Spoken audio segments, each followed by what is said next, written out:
Losing for him was already bad, and losing against me was really the worst thing he could have. For him, be second, he was the first of the losers. He just hated that. It was nothing for him but winning.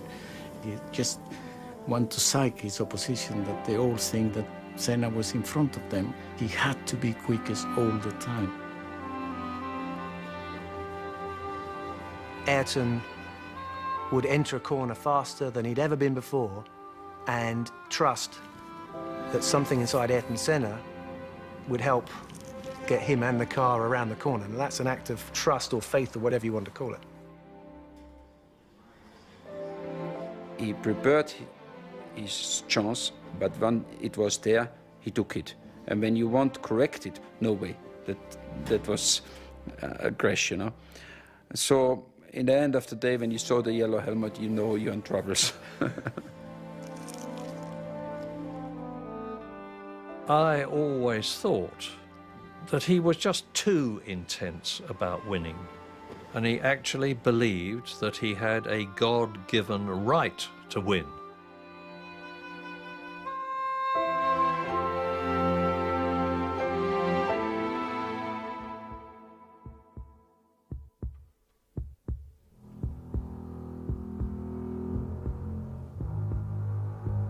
You think you have a limit.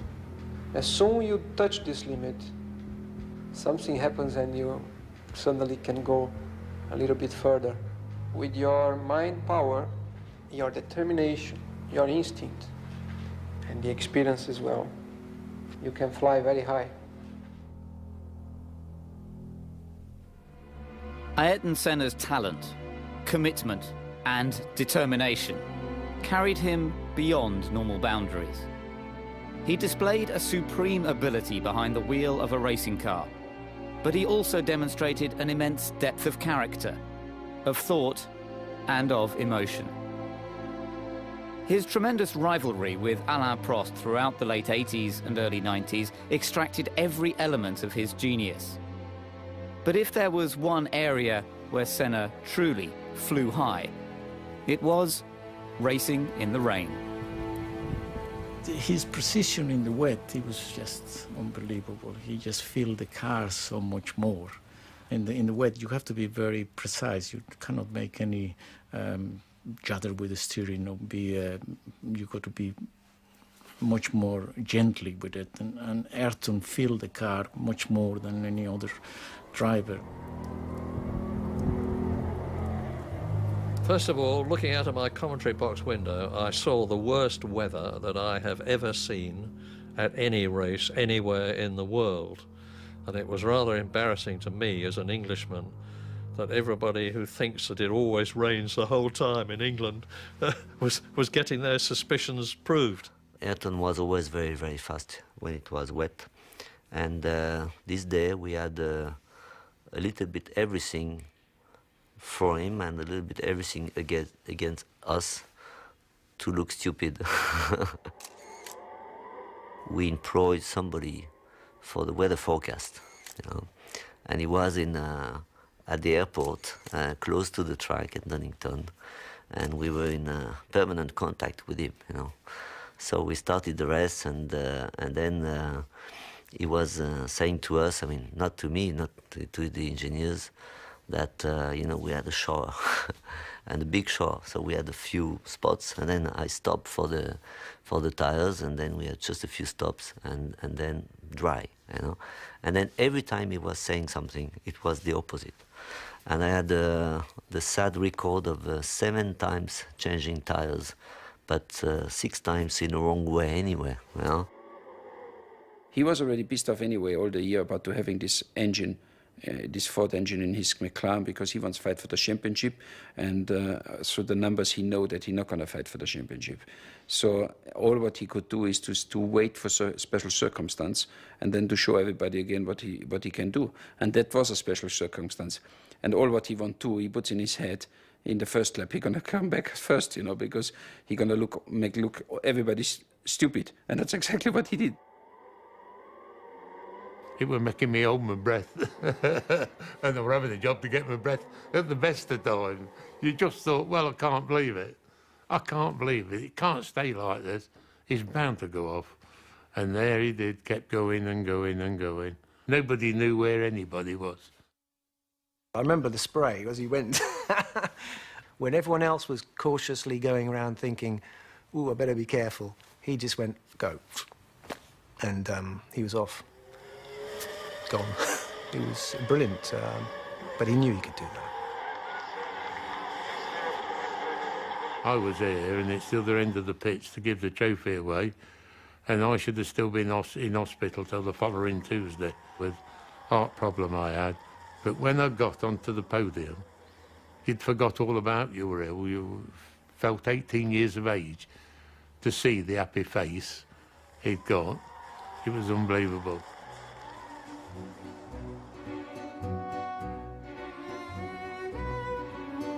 His roots were firmly grounded in the sprawling steel-making city of São Paulo, the industrial heartland of Brazil. Here, amid the energy and bustle of South American commerce, Ayrton developed his talents on the kart track at Interlagos and began a collection of trophies that would become greatly cherished by his close-knit family. O Ayrton sempre foi uma pessoa extremamente determinada. Ele sabia exatamente o que ele queria e ele ia atrás daquilo até conseguir. Ele era extremamente persistente. Quando ele era pequeno, a gente chamava ele de teimoso, porque ele ia assim até o fim, aonde ele queria chegar. De criança, eu lembro muito a época que ele corria, que ele treinava de kart, da época que ele, inclusive, foi viajar para fora, e nas vezes que ele fez para fora para correr em campeonatos de kart, eram viagens rápidas, mas que sempre tinha uma expectativa muito grande de que resultado que ele ia obter, e sempre teve, cada ano ele tinha resultados muito positivos. Então as minhas recordações são muito ligadas a isso, porque a vida dele era muito, muito ligada ao automobilismo. Desde que eu nasci, desde que eu me lembro, ele já andava de kart quando eu nasci. Before long, kart racers in Brazil and all around the world became all too aware of the driver in the yellow helmet. O Ayrton, eu conheci ele quando ele era um garoto de kart, ele era piloto de kart. Mas na época eu já pintava para o Emerson Fittipaldi, que era bicampeão mundial de Fórmula 1, para o Nelson Piquet, que já estava na Fórmula 1, então ele queria criar a sua identidade também. Então eu resolvi, pensando em colocar uma cor quente no capacete, como a Ferrari, que é vermelha, pintei ele de amarelo, certo? Com duas faixas saindo em verde e azul, saindo como se fossem os olhos dele, porque dá movimento e dá agressividade também. Então assim foi feito e foi composto as cores do país, em verde, amarelo, azul e branco. Quando Ayrton retornou, ele quis adotar essa pintura, que ficou para sempre a pintura dele. Foi isso aí. I know him since long time ago, because we did 2 World Karting Championship together in Le Mans and Estoril, 78 and 79. So this goes back to the very, very old days. And he was very, very committed. He had this, this star, these eyes. He was exceptionally committed, I think, more than anybody else. A gente sempre foi uma família super unida, e quando Ayrton foi morar na Inglaterra, todos nós sentimos muito, e ele também, né, a falta, a distância. Então a gente muitas vezes ia para lá, ou quando ele podia vir, para poder ter essa proximidade maior. Ele escrevia muito. Cada corrida que ele fazia, ele escrevia detalhando cada curva, cada coisa que ele tinha feito. A gente tem essas cartas até hoje, e mesmo à distância, o contato sempre foi muito, muito próximo. Como o Ayrton, quando foi para lá, ele não sabia inglês, então ele ficava em frente da televisão, horas e horas, tentando entender o que estava se passando, procurando aprender a língua e se concentrando. Ele também não sabia cozinhar, nunca soube, e na verdade ele passou alguns anos comendo ovo frito, ovo cozido, ovo mexido, todos os tipos de ovos possíveis e imagináveis, porque era o que ele conseguia fazer. Quando o Ayrton me procurou, em 1984, em janeiro, ele tinha muita preocupação com o preparo físico, com a sua saúde, porque ele era muito magro, uma pessoa realmente fraca, e era até chamado franzino Ayrton Senna pela mídia. Nós iniciamos um trabalho, percebemos a vontade férrea que ele tinha de buscar ser mais forte, mais resistente. Era uma pessoa que tinha uma força interior muito grande, porque ele não media esforços. Se alguém perguntar qual a diferença do Ayrton, é esse fazer. Porque saber de cabeça é não saber nada. E eu falava muito para ele isso. Ayrton, o sábio não é o que sabe, o sábio é o que faz aquilo que sabe.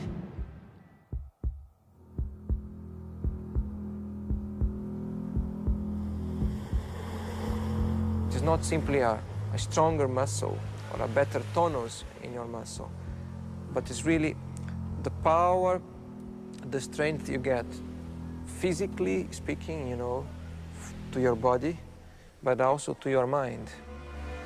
And you only really learn by doing it, I believe. Once I realized that there was something special in there, I really focused and tried to learn about myself, because it's basically learning about yourself, learning about your own limitations, learning about your strengths, your qualities, and trying to make, as a whole, a smoother person. I don't remember exactly, but certainly in 1983, I was very much aware of him in Formula 3 in England, and he was very persistent, about winning. He was very good at that already that early in his career, but very persistent about trying to persuade Patrick and myself to let him test of his first drive in a Grand Prix car, in a Formula 1 car. That first drive came at Donington Park in England, at the wheel of the Williams FW08C, the model of car that had taken Keke Rosberg to victory in Monaco earlier the same year. Ayrton turned up, made himself comfortable in the cockpit, remembered all the instructions about what everything was for in the cockpit.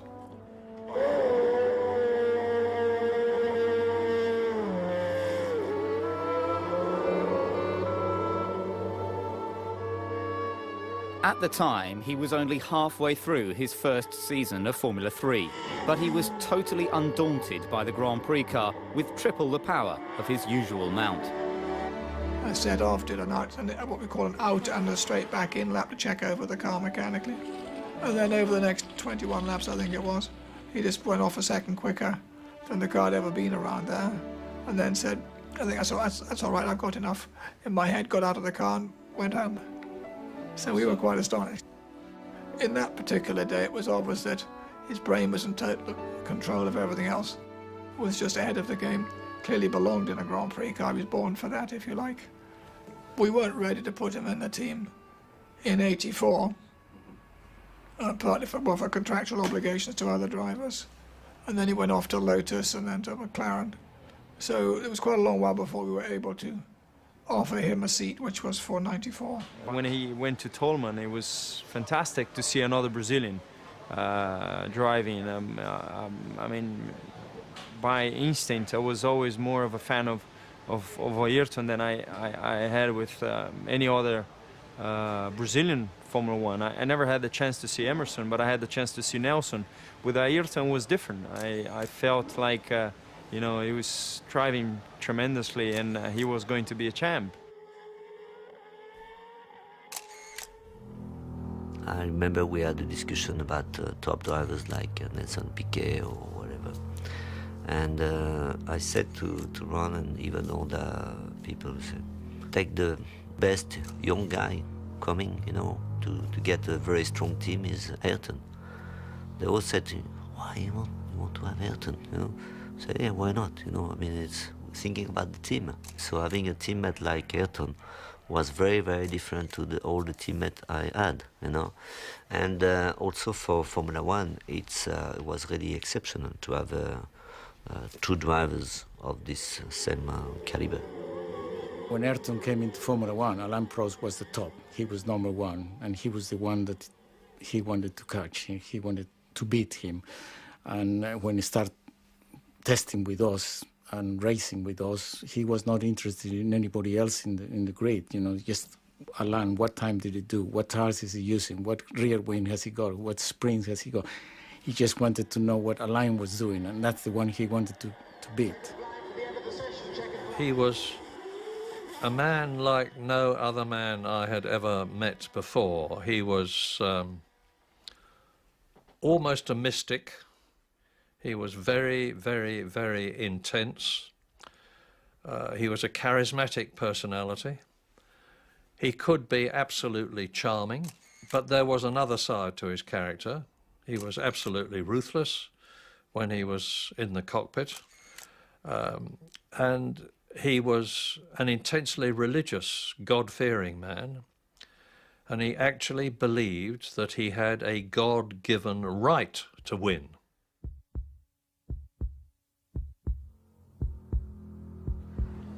The main thing is to be yourself and not allow people to disturb you, to be different because they want you to be different. You gotta be yourself. Many times it's through a mistake, due to your own personality or your own character or interference that you get on the way, that you learn. And the main thing is to make sure you learn through your mistakes and get better. I believe in the ability of focusing strongly in something, then you're able to extract even more out of it. His whole life was concentration for the race or for the championship. He had no family, no children, nothing, you know, so it looks like he was living only for that.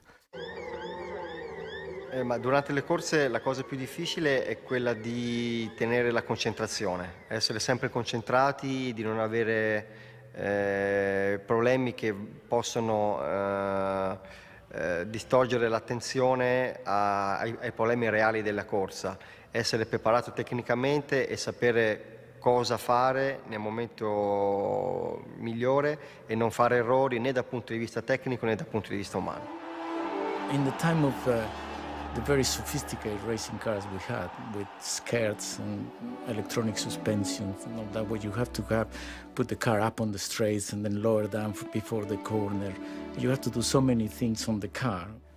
Ovviamente qualsiasi pilota che partecipa ad una manifestazione sportiva automobilistica, a prescindere che sia Formula 1 o altre categorie, è esposta a dei rischi.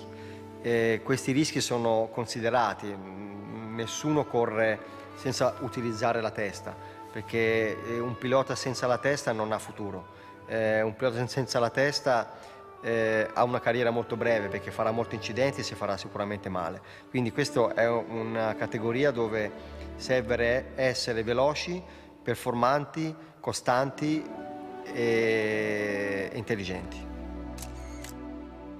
As a racing driver, one has to be in tune with your emotions, your body, your mind, your psychology, all these things. So I think Ayrton had those qualities in abundance, and he was questioning. He seemed like a driver who was constantly questioning what it was to be a racing driver. Once he get into the concentrate, he didn't feel anymore any pain, he didn't feel anymore any stress, he didn't feel anymore, he was just in another world. As we all been, a kind of, but his one, he was more intensive, he was a step ahead. There's a state of mind that one is raised to, where it becomes sort of transcendental,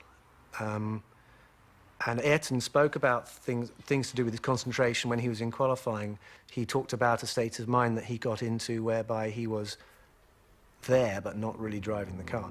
And these are things that speak of his level of concentration that he achieved as a racing driver. You had to do these famous qualifying laps. It was something where you was in the box, you watched still the monitor, you watched your competitors, you had to talk with your engineer, how is the wind, how is the sun, how is the asphalt temperature. And then suddenly the engineer told you, now let's go.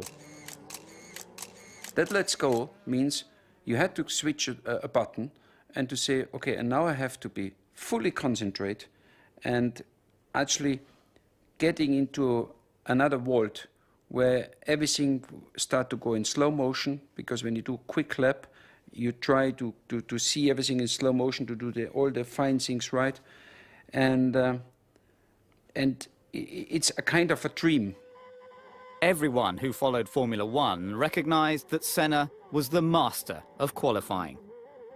If you go for a corner on qualifying tyres with extra horsepower and you've never had that all weekend, how do you anticipate how fast you can go?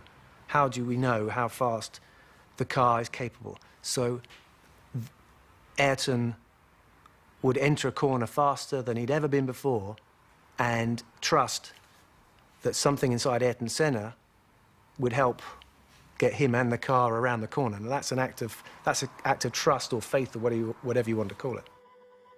He explored his ultimate capabilities more than any driver seems to have done. The thing with him, he was such a good driver that he used to adapt to the car. When he couldn't make the car going quicker, you know, he could make quicker a wheelbar or whatever you give him in his hands, he could make it quicker, because he changed the car and he didn't get it to his liking. Then he adapted to the car. How many times you have a car that is perfect how you like it? When you have a car that is perfect, Alain was unbeatable. Alain Prost was really good when the car suited him, but it suited him just a few times, not always. I was doing all the tests, and in winter I was not testing. I was doing all the tests for him, and to set up the car, I don't think he was the best driver, but driving mentally and getting the pole and being quick on one lap, and he was really the best, you know. So I don't think I learned very much, because it's a little bit easier to learn about the car and the way you can improve the car than the mental way, because you cannot change your mental just like this when you decide it, you know. Fórmula 1 tem uma exigência absurda. Não sei se você sabe, o piloto tem uma frequência média de 180 batimentos por minuto. É uma loucura, com picos de 220, 230. E apesar de ele estar num carro aberto, o calor é muito grande. Então a exigência do piloto é completamente diferente de qualquer esporte.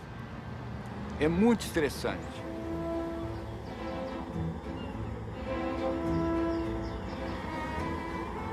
Havia sofrimento, claro. Trabalhávamos a 1h da tarde, que é horário de verão, para pegar o maior calor. Porque para o Ayrton interessava, lá na Fórmula 1, quando a competição era extremamente desgastante. Quanto pior, melhor. Por quê? Porque ele estava muito mais preparado do que as outras pessoas, do que os outros pilotos, que na época não se dedicavam ao trabalho com o corpo, com a mente, com as emoções, com o espírito. Por isso, ele se tornou imbatível. Eu lembro quando começamos com a meditação, ele tinha uma dificuldade muito grande de não pensar. Tinha assim achava terrivelmente difícil fazer isso. No entanto, ele se envolveu tanto com esse processo de meditação que ele conseguiu momentos de uma profundidade mental tão eloquente que atingia níveis inigualáveis de profundidade, que ajudava muito nas tomadas de tempo, ajudava muito nos seus recordes, nas suas vitórias, porque a concentração dele era máxima devido a esse trabalho de meditação, de respiração, de relaxamento. Monaco was a special place for Senna. He shot to fame by nearly winning the race in his debut season and would go on to take victory in the Principality a record 6 times. On his first outing in a McLaren, however, Prost thought he had him on the ropes. In Monaco, where he was not very good into the weekend, was the first Thursday was ahead of him, and Saturday almost the whole day was ahead of him, until the last qualifying lap, where just like this, and he went quick, and he get the pole for just a little bit, but I could not imagine that he could come back just like this, because he was not going that well. And he said in a press conference that he went outside the car and he looked at the car, how the car was behaving on the track, and then realizing what he was doing wrong and what was wrong, came back in the car and drove at the perfection, in a perfect lap. For me, it was very difficult to hear that, In fact, it looks like everybody needed a guy like that, He was different. I was too boring, and he was different. Once you in it, and you've got to go all the way to the end, because you commit yourself to such a level where there is no compromising. You give everything you have, everything, absolutely everything. And sometimes you find even more, because it requires more if you want still to be ahead, if you want to win.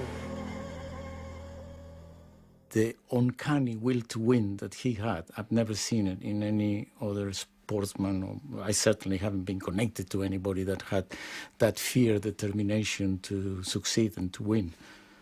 It was just, like Alan Prost said, for Ayrton, he is willing to risk that little bit more than any one of us will do. And maybe, for him, be second, he was the first of the losers. He just hated that. It was nothing for him but winning.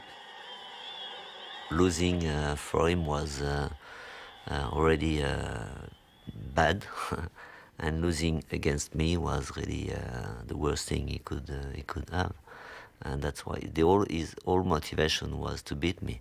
And I can remember we went to the Bercy karting event, and he was there watching on the big screen Alan Prost driving in the kart, and he never took his eyes off that, and he watched Alan Prost driving a go-kart. He knew that to be world champion, he had to beat Alain, because he was #1 at the time.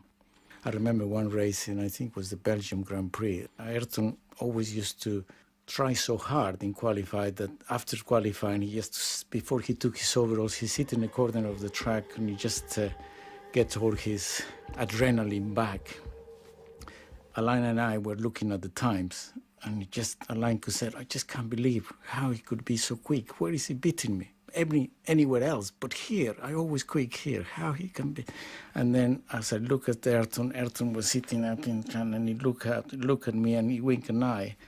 And I thought that he just felt so satisfied I have beat Alain, and he had recognized that I'm quicker than him. And it was so, for him, that was kind of a stage in his career. And he thought, well, I can now begin to think of being world champion.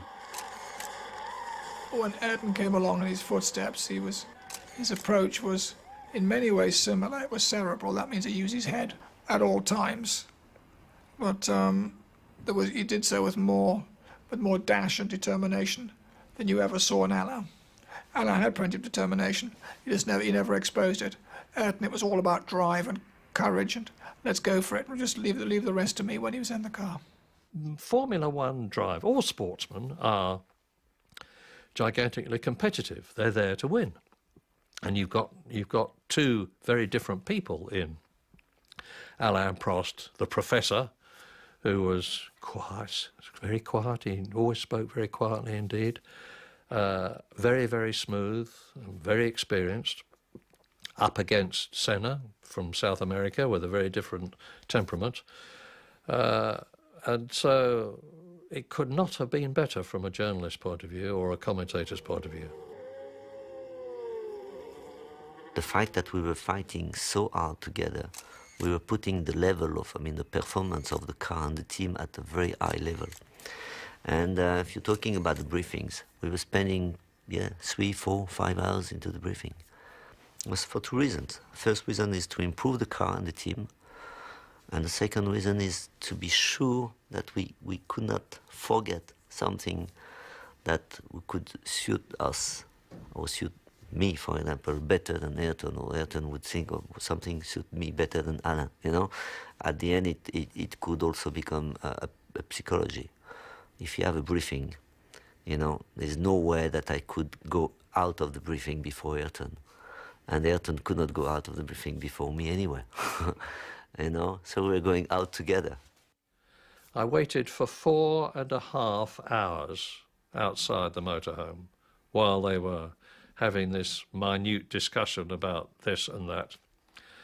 And then the door opened and Alain Prost came out.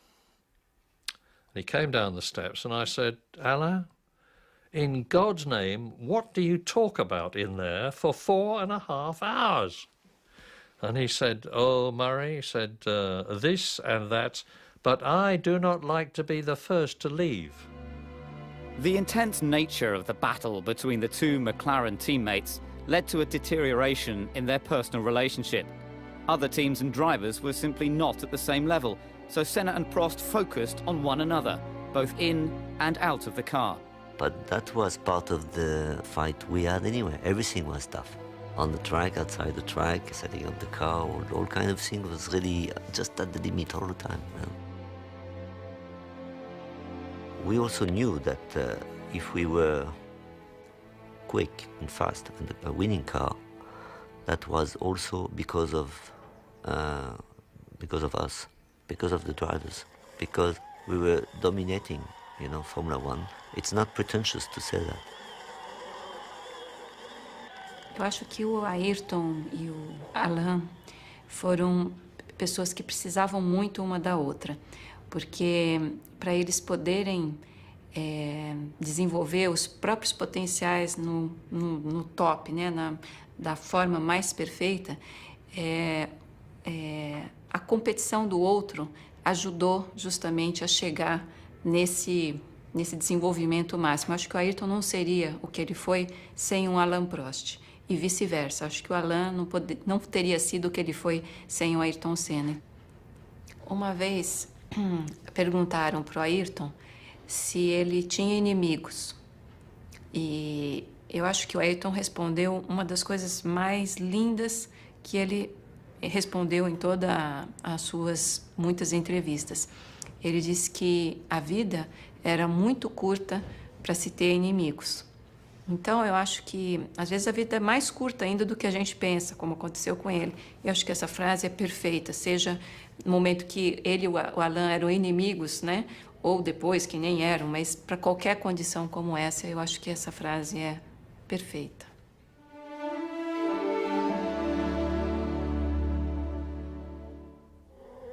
When you are under a lot of pressure, in a critical moment, in a championship or in a particular race, it's the one that can put together the combination between aggressivity and calculating things that will get the best result.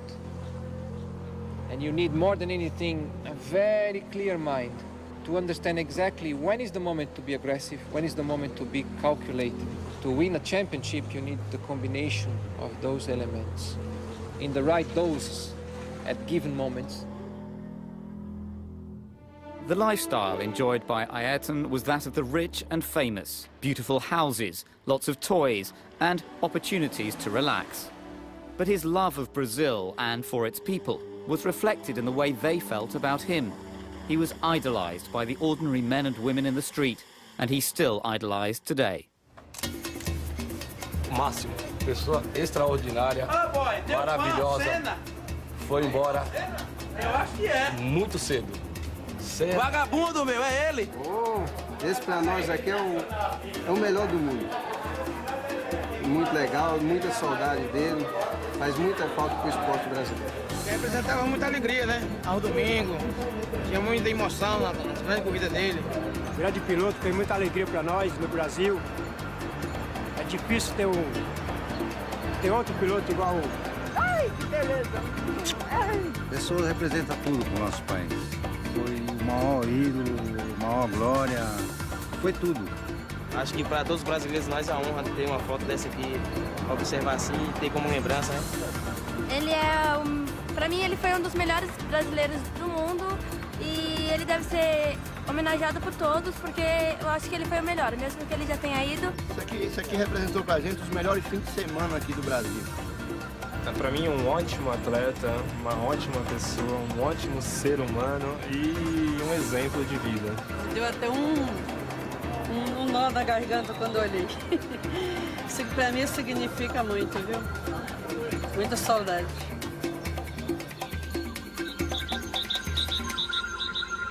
Despite the access that Ayrton had to his own slice of paradise, he was always aware that there were many Brazilians who battled not for world championships, but simply to put food on the table and keep a roof overhead.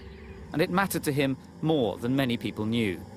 Ich glaube, das war das zweite Jahr, war ich in Brasilien mit ihm dann gefahren und wir sind fast durch diese Favelas, man sieht Favelas, da sieht man diese Armut, oder, auf der anderen Seite und du arbeitest mit jemandem, der mit seinem eigenen Flugzeug und der alles hat und so weiter. Sag ich, wie ist das? Hast du kein Problem? Wie geht es dir, wenn du dieses siehst, oder? Da habe ich gemerkt, jetzt sind wir auf einem anderen Punkt dieser Unterhaltung, oder? Und er hat gesagt, Josef, mich stört das total, diese Korruption, diese Schwierigkeiten, diese Leute. Ich habe wirklich eine Wut oder eine Trauer, wenn ich sehe, wie diese Leute leiden, oder? Aber ich bin noch nicht stark genug, ich bin noch nicht mächtig genug, dass ich was ändern kann, oder? Und da hat sich gezeigt, in welche Richtung dieser Mann eigentlich gehen will, oder? Dieses Rennfahren, dieses schnell zu fahren, dieses an das Limit zu gehen, ist einfach nur eine Brücke oder ein Wagen, ein Fahrzeug gewesen, um in diese Richtung, wo er hinkommen wollte, ist. Das ist auch ein Prozess von ihm selber gewesen, wahrscheinlich, oder? I think the best remembrance that I had was when I stayed with him that weekend in his house, in his farm, and we had a storm, and the lights and the telephone went out of order. And I needed to phone my wife, who was in Scotland. So we went out, and we found a telephone box. So I phoned my wife, and he went outside. It was dark, and he was standing under a light, a street lamp, and some kids had seen him and recognized him, and by then he had 20 or 30 children around him, and he was chatting to them and signing their autographs, signing the autographs for them. And when I came out of the telephone box, that's one of the sweetest memories I have of him, standing with the light playing on his head and shoulders and surrounded by the kids and being so nice to them.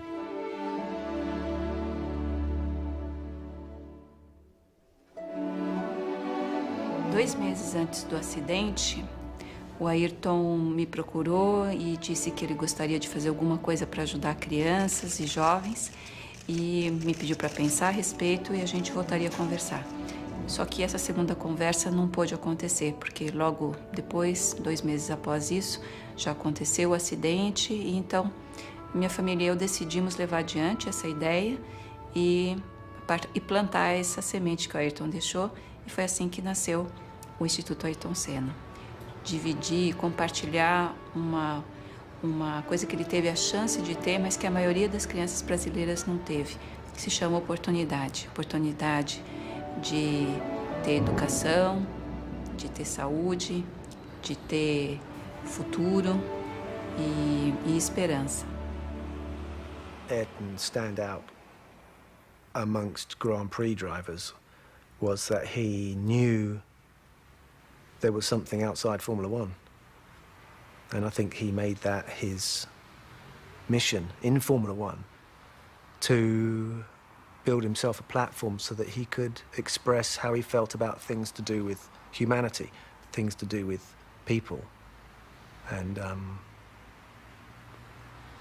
maybe his approach within Formula One was ruthless sometimes, maybe not humanitarian even, but there's no question that what he felt was a deep empathy with mankind and with the problems in the world. We are made of emotions. We are all looking for emotions, basically. It's only a question of finding the way to experience them. There are many different ways of experiencing emotions. Perhaps one different thing, only that one particular thing that Formula One can provide you is that you know you are always exposed to danger. Danger of getting hurt, danger of dying.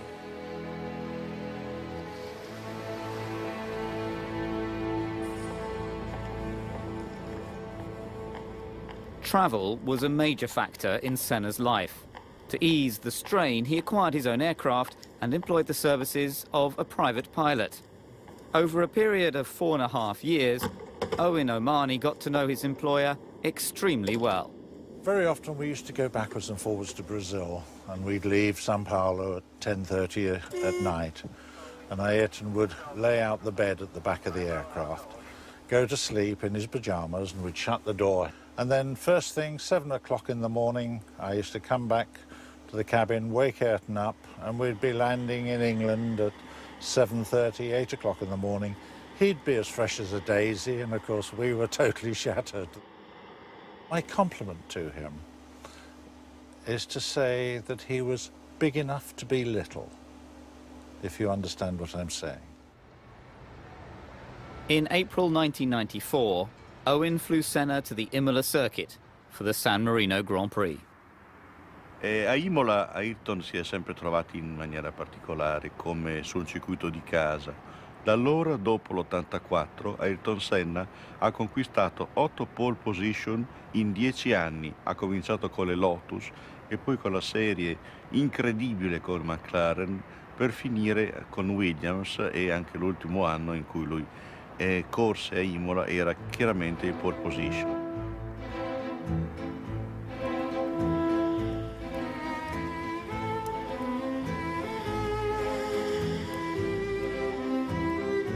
Lui era solito scendere non a Imola città, ma soggiornava a Castel San Pietro, dove c'era un albergo che gli piaceva particolarmente, aveva la pista per l'atterraggio dell'elicottero, era particolarmente chiaro.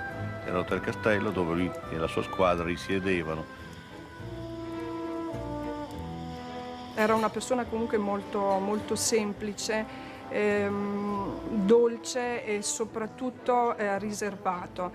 Infatti chiedeva spesso di mangiare qui da noi nel ristorante, però voleva magari l'ultimo tavolo, quello più nascosto, più diciamo lontano dalle persone.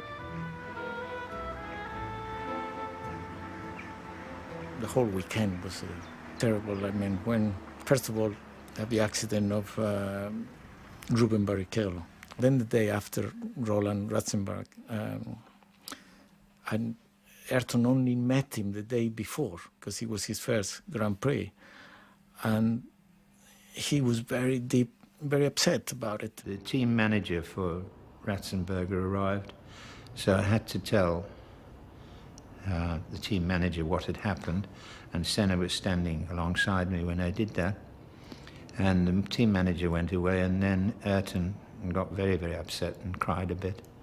And that's when I said to him, you know, Ayrton, you've been 3 times world champion, you're the fastest man in the world, and you like fishing. So I said, why don't you quit? And I'll quit, and we just go fishing.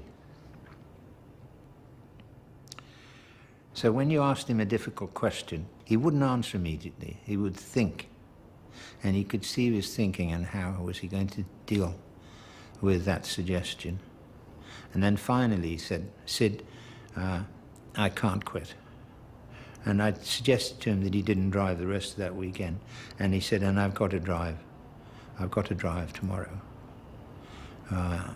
He said, there's no way that I can stop driving at the moment. A special hello to our dear friend Alan. He says, we all miss you, Alan. In the morning, when we had this TV coverage, so I was doing my job, and then we look at the commentary of Ayrton, and the first thing he says is not, okay, I take this corner in first gear, second gear. He said, this first hello to Alain, Alain, I miss you. And I was really, on live, and they put that in the morning, they put that before the rest. I mean, again, people, so at the end it was like a sort of, all the friendship we had was a little bit hidden, with all the fight we had was really, just, we in the last 2 weeks, we had a sort of, so, that's good, but in a strange way also. The last thing I remember in one life was there, of course, as a Ferrari driver, the Italians have a special way to celebrate you. And when they announced my name, the Italians was jumping and shouting. And I was just in front of his car, and he was in the car, and he looked to me, and he was laughing and things. So you really could see we was friends. It was an honest laugh. He was even happy if something went well for me. And that actually is the last time I really looked to his eyes, and we just been we seen each other. There have been many heavy accidents before. I had a very heavy accident in '89. I nearly died there, and Ayrton, one day after, Ayrton phoned me in the hospital how I am, and I said to him, I'm okay, but I think this corner, it's very dangerous, and I think one day somebody gonna die there. It's too dangerous and should be doing something. But okay, we was talking a bit, and then we went to testing to Imola a couple of months later, and Ayrton and myself say this corner should be changed, and we walked to this corner, and we looked how it could be changed, and we looked over the wall, and Ayrton says to me, but look, Gerhard, I cannot change this. There's a rebar behind, so there's no way to move the wall. And we look both and say, yeah, unfortunately, there's a river behind. We cannot move the wall, so that's how it is. And we walked back again, and it was exactly the point where he died.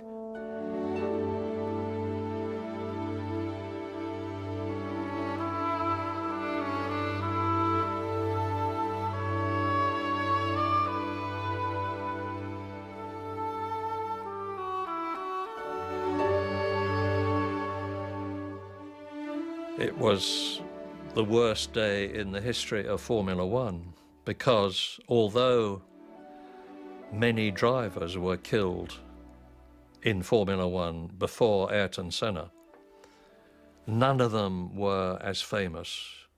None of them were respected and idolized worldwide like Senna was. And the impact of Senna's death on Formula One in particular, motor racing in general, and the world at large was like had never happened before, has never happened since, and I pray that it never does happen again. The Imola circuit witnessed the loss of one of the true greats of Formula One, but memories of Senna will never fade, and across the world, his spirit lives on.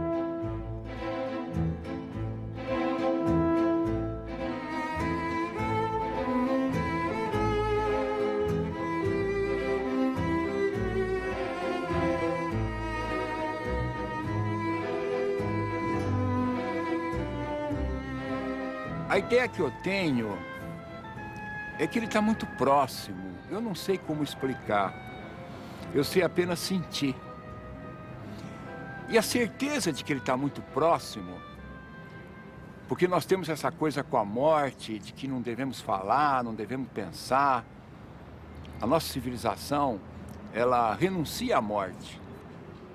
Então, esses 10 anos parece que fica mais profundo, mais intenso, porque vão surgindo coisas no nosso inconsciente, esquecidas da sua meiguice, da sua forma de ser tão simples, que era a coisa que mais me marcou, era o jeito dele, humilde, simples. Uma vez o Ayrton disse que os ricos, as pessoas ricas, não podiam continuar vivendo numa ilha cercada por um mar de miséria, que todos nós respirávamos o mesmo ar e a gente precisava dar uma oportunidade, ao menos uma oportunidade fundamental para as crianças e jovens. Então essa é uma visão que o Ayrton tinha, que eu tenho e nasceu da minha família, como uma educação com uma educação de valores que respeita a pessoa do outro e pensa que é importante que todos nós possamos ter oportunidades, dar certo, respeitar as pessoas e ser responsáveis, ser corresponsáveis pelo próprio país. Nesses 10 anos de trabalho, nós estamos completando também 10 anos esse ano, nós atendemos a 3.930.000 crianças e jovens em todo o país. If I did the things I did, it's because I had, first of all, a good opportunity in life to grow properly, to live well, live healthy, learn a lot, and I was led at the key moments to the right direction, I believe.